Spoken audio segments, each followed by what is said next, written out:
Gaur ekainak 24 dugu San Juan eguna, eta ohitura zarra jarraituz, atzo, bezperan, San Juan suak piztu ziren Euskal Herri osoan zehar.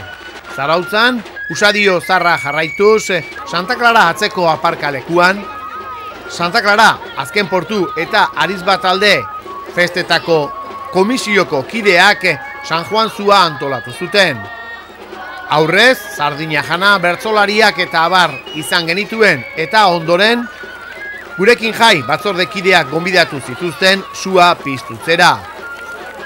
Herritar asko bildu zen aparkaleku honen inguruan. Jendeak ohitura zarrari jarraitu egiten dio eta bereiziki gaztetxoenak primeran pasatzeko aukera izaten dute. Amaitu berri dugun ikasturtean zehar erabili dituzten paper, kuaderno eta adarrak bertara eraman eta zutara botatzen dituzte. Oporraldia hasteko modu berria dugu zalantzarik gabe.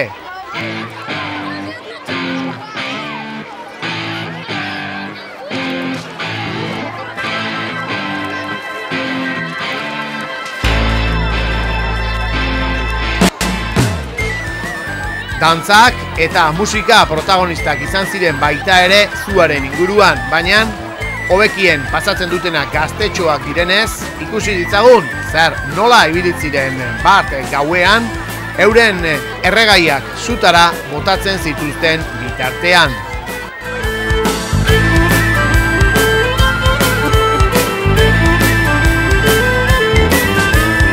Logelako pareten artean irudiak etortzen zaizkit burura, errepide bat, erretxeke batean, ate zart urraduraz josita, keusaina, etortzen zai gainera.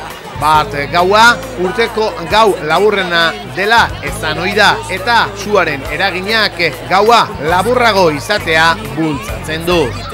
Atzokoan beraz ohitura zarra jarraitu ahal izan genuen eta primerako festa izan zen azken portu auzoan. Bertako irudiak erakutsiko digute han bizitakoa.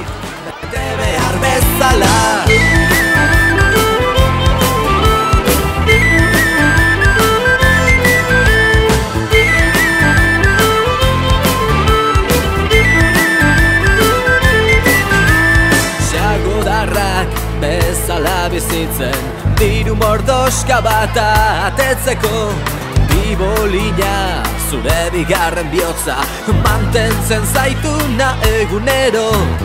Hile horia eta begi urdinak, gauero zure bila aurkitu arte. Galway izeneko leku txiki batean, urrengo bat arteak urtu nintzen. Behin ere zorrela ez nahi sentitu, Malkon begietatik erortzen zitzaizkidan, hiru aldiz ikusi ondoren, bihotza ez zait, bete behar bezala, behin ere zorrela ez nahi sentitu. Malko begietatik erortzen zitzaizkidan, hiru aldiz ikusi ondoren.